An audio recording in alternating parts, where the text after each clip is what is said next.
The funny thing about being a content creator is you will have plans, and the saying goes, God laughs, but not only that, your equipment, the technology will probably betray you at some point. Like, you will be filming and thinking that you're doing something, and the whole time your camera is out of focus.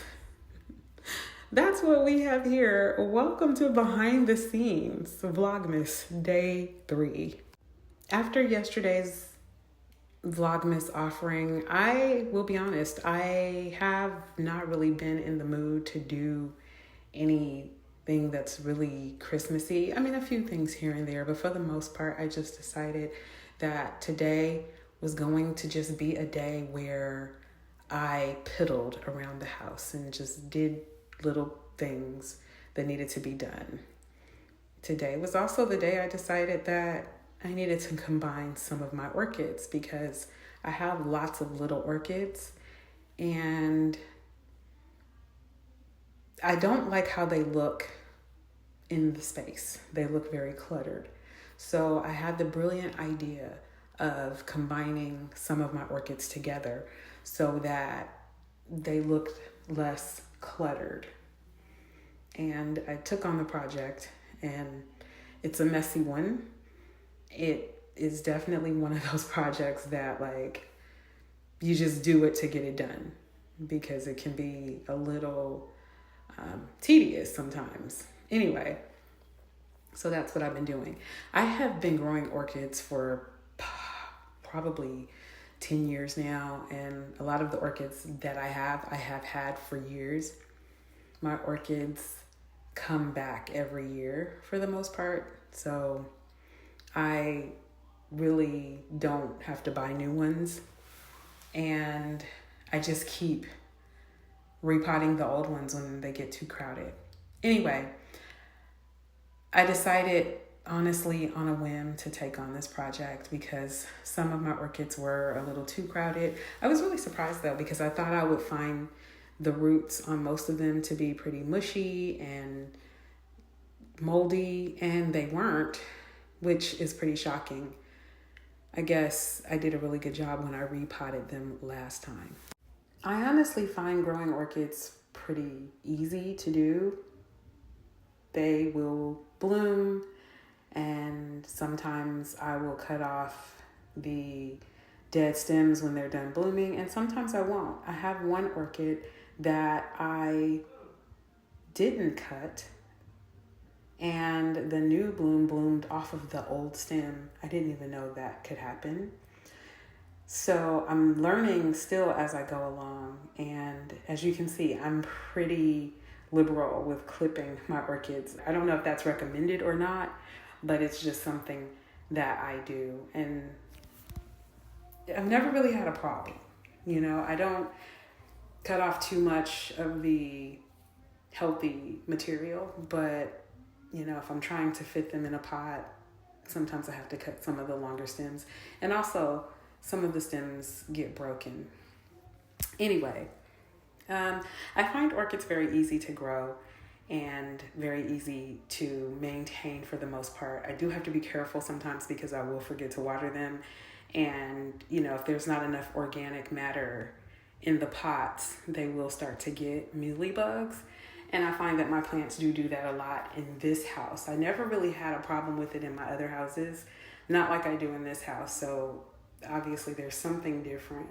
I think for one, the air is drier here, so in this particular house. So I definitely have to be very careful about keeping my plants watered, like in general, but in particular, my orchids. I do have to say, after posting yesterday's Vlogmas, it was a bittersweet Vlogmas. I am still feeling a little heavy. So a task like this is great for when you're feeling a little down, you're feeling a little heavy.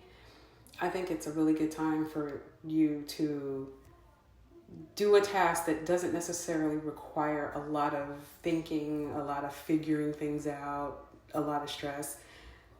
Growing my orchids or dealing with my plants, or in this case, or being in my garden, which I can't do now, obviously, because it's been snowing and it's cold outside. These are all things that I can do. I know what I'm doing. I don't really have to think about it too much. And it's very calming. It's a time where I can be meditative if I want to, you know, and it's not a stressful hobby. It's definitely one of those things when I'm done doing it and I've gotten all the orchids or all the plants repotted, or I've worked in my garden and I've planted everything or pulled all the weeds. It feels really good when it's over, and I could look at it and say, like, I'm glad I did this. This is one of those things. I've been picking up around the house and still decorating the house, obviously, for the holidays. I've really been taking my time, and I probably need to step it up a little bit. But for the most part, all of these little tasks go hand in hand to help me stay sane and to help me stay positive. That's what we need right now. We need a lot of positivity. And I hope people are out there being prayerful and being positive. It's so easy to get caught up in all of the nonsense in the world. And sometimes you have to take it back a notch, pull it in, and just look at the beauty of the little things around you. So that's what I've been doing. Not too much, but just enough. And I'm still decorating, as you can see. Still experimenting with Christmas, I'll just say. And I can honestly say I'm thankful for this time of year because it gives me something to focus on besides the things that are not going right. It's forcing me to be festive whether I want to or not. So the table is starting to look festive, and I am really excited about that. It's been a long time since I actually decorated my table. I still need 2 more chairs for the table. They don't get here till April, so I only have 4 place settings out. I may go ahead and add 2 more place settings and just use the other chairs that I have for Christmas Day. And here are my orchids in their home. I combined 3 together. I still have these 3 that I would like to combine. I need to find the right bowl for these, and then I have others as well. But that's it. Here are the orchids and my table and what I did today. Nothing really exciting, just working on my mental health. So I love you and leave you here, and I'll see you in the next one.